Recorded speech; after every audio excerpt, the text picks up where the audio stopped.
Moin Moin, hallo und herzlich willkommen zu einem neuen Video hier auf meinem Kanal. Heute gibt es hier eine Runde Shakes and Fidget und in diesem Video zeige ich euch heute die neuen 10 Dungeon-Gegner und wie das Ganze aussieht mit den Runen-Swappen und weitere Features, die uns im Geburtstagsupdate erwarten. Ja, falls ihr das Ganze noch nicht sehen wollt, weil ihr euch noch nicht spoilern lassen wollt, dann schaltet jetzt lieber ab. Aber ansonsten für den Rest, die können natürlich gerne weiterhin zuschauen. Ja, das Ganze ist schon offiziell seit gestern durch die Handy-App hat sich das Ganze bestätigt in den News und es gibt tatsächlich auch schon ein neues Update für die App, nur für die App. Ja, die App konnte man gestern aktualisieren, dadurch hat man schon das neue Update quasi im Spiel gesehen. Aber es ist serverseitig noch nicht draufgespielt worden.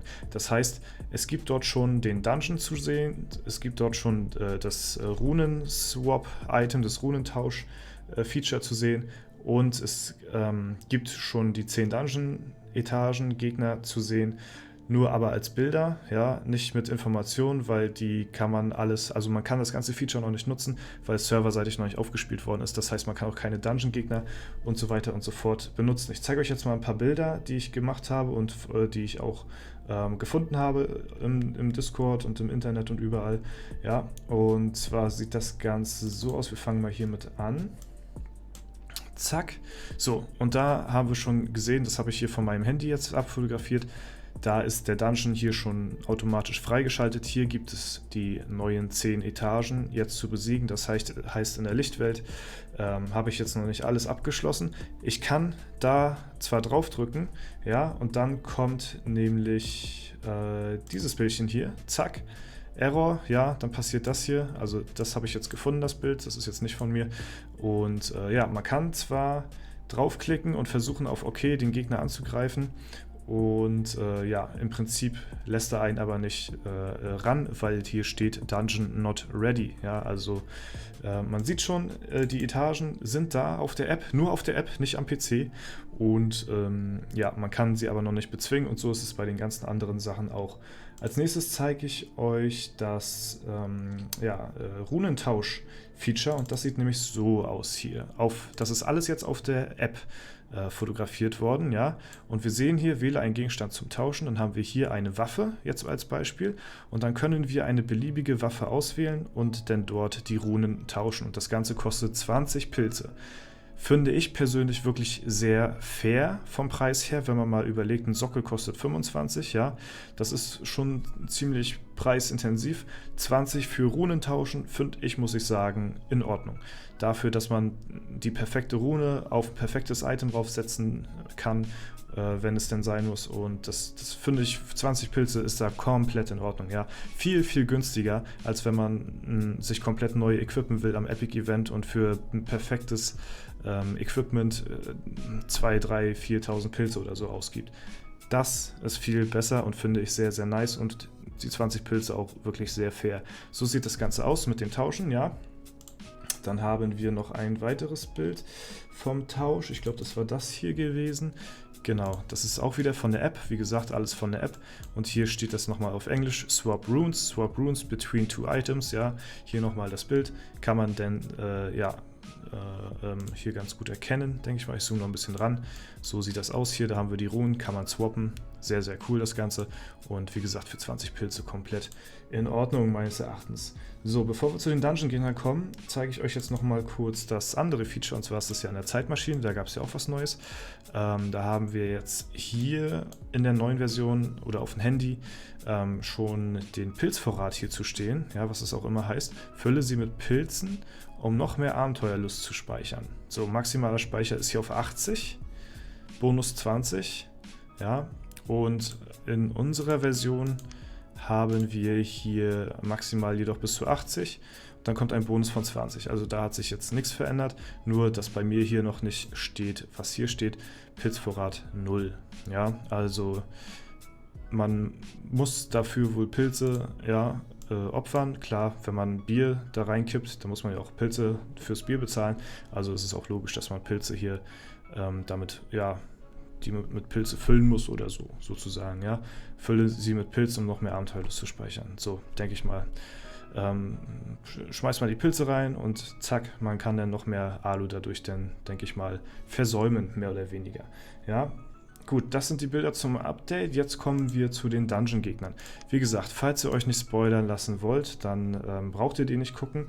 Auf jeden Fall werden wir wenn es soweit ist und das Update da ist, werde ich natürlich auf meinem Main hier mit meinem Magier versuchen, so weit wie möglich die Dungeon-Gegner zu besiegen und dann uns nochmal die ganzen Texte durchlesen und gucken, was sie für Werte haben und was sie für einen Runenschaden eventuell auch haben und was das für Klassen sind. Da kommt natürlich dann noch ein Video zu. Da solltet ihr auf jeden Fall am Ball bleiben und falls ihr nichts verpassen wollt, könnt ihr auch gerne den Kanal hier abonnieren. Ja, ich sag's nochmal für alle, dass man dann auch hier keine neuen Informationen und kommende Updates, wenn sie denn draußen sind, verpasst.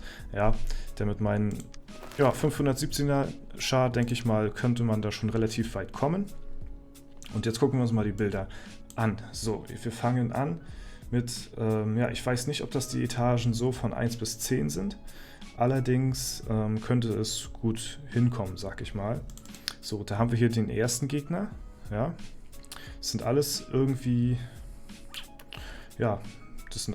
Dämonen. Ja, und ihr könnt ja mal gerne in die Kommentare schreiben, ob ihr irgendjemanden davon wiedererkennt, von den, ich weiß nicht, es sind ja jetzt, der 13. Stock ist ja dafür bekannt, Mitarbeiter von Playa Games oder Shakes & Fidget da drinnen verewigt zu haben, ja, und jetzt kommen neue weitere 10 Mitarbeiter mit dazu oder Supporter oder so, denke ich mal, ja.